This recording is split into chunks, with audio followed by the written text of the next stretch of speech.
There is money, but there are no people. Germany, which wants to create the most powerful conventional army in Europe, cannot solve the problem of personnel shortages.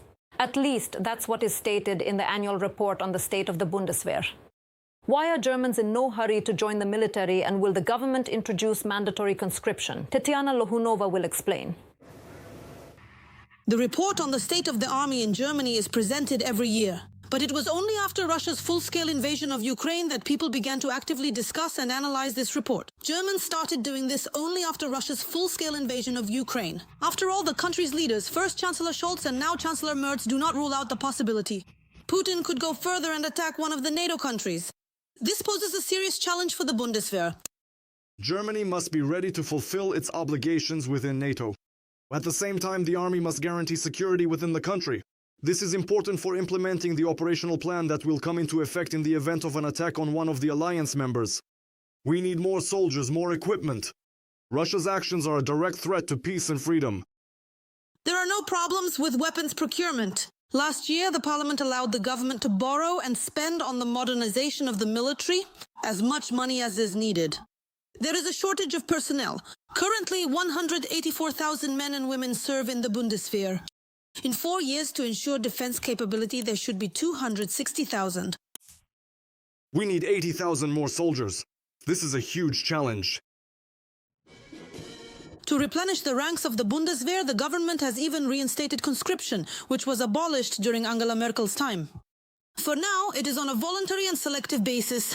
Since the beginning of this year, all young men who have turned 18 receive mandatory questionnaires to fill out. These ask about their physical fitness, skills, and willingness to serve.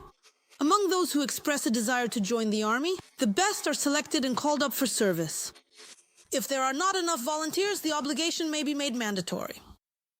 We need to wait until the end of the year and analyze the numbers. But already next year, we will have to decide what to do. Whether to keep the voluntary model or still look for another way to replenish the army ranks. The Germans can't even fully staff a tank brigade in Lithuania. Its deployment was loudly announced as early as last year. Despite attractive service conditions, only just over 1,500 Bundeswehr soldiers volunteered to go to NATO's eastern flank. 5,000 are needed. I want to note that German soldiers are here voluntarily. This is their own decision. There are currently 1,800 troops stationed in Lithuania, and we are not just moving in the right direction, we are doing it quickly. I am convinced that within the next 2 years the brigade will be fully deployed. This will send a powerful signal of European unity and deterrence to the aggressor. In official Berlin, not everyone shares this confidence. In particular, the head of the Bundestag's Defense Committee suggested staffing the Lithuanian brigade by force, so as not to embarrass themselves in front of their NATO allies and not become a laughingstock for a potential adversary.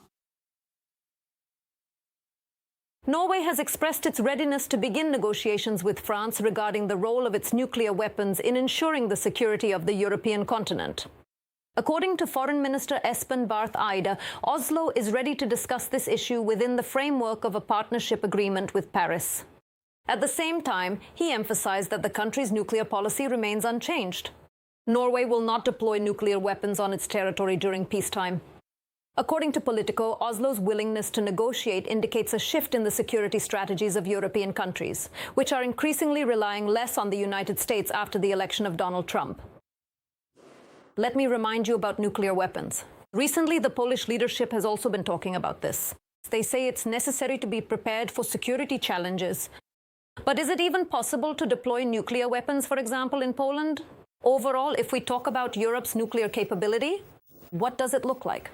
I'll be asking Oleksiy Yedzhak about all this. He's an analyst at the National Institute for Strategic Studies and a co-founder of the Defense Information Consortium. Mr. Oleksiy, welcome. Thank you. Glad to be here. Mr. Oleksiy, we know that France, for the first time in many years, this was officially stated, will increase its nuclear arsenal, but now they won't be disclosing the numbers. What do we know in general about France's current stockpiles? Whatever is officially and publicly announced at the international export level and not subsequently refuted is generally accepted as being the established truth of the matter. The number is stable, 290, that is, up to 300 warheads.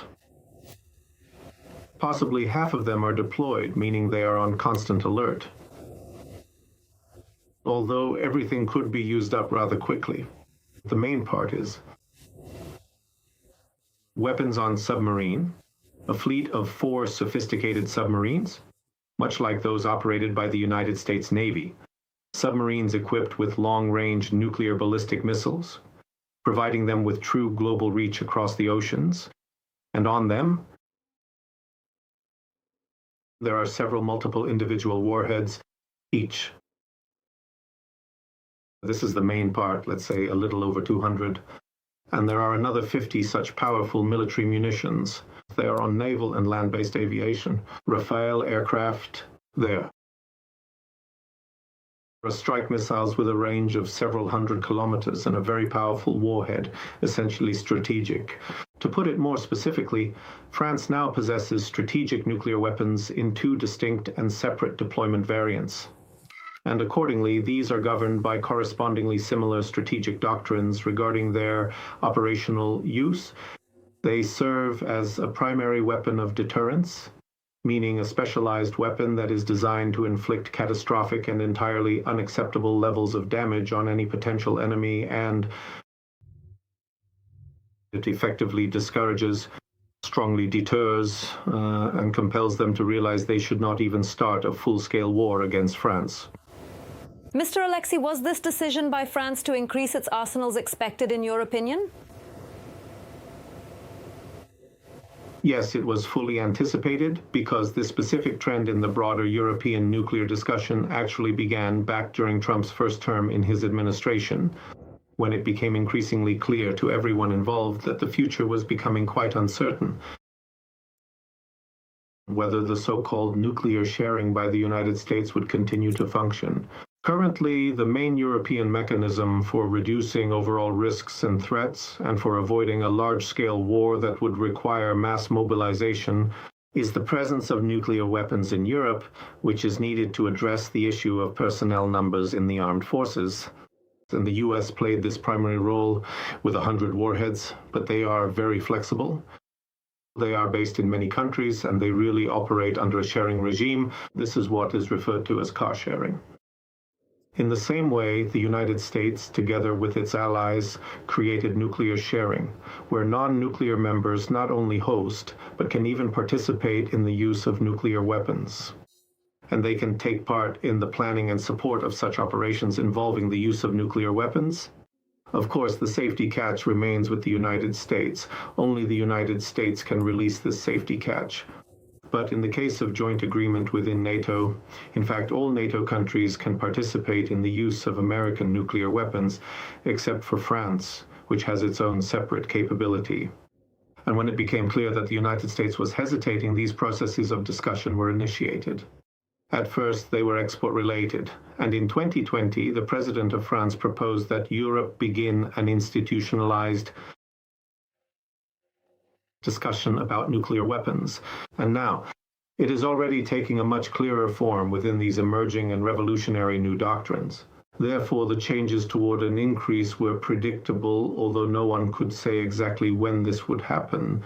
Well, now we see that as soon as the United States began another phase of doubts in its allied relations with Europe, this process accelerated.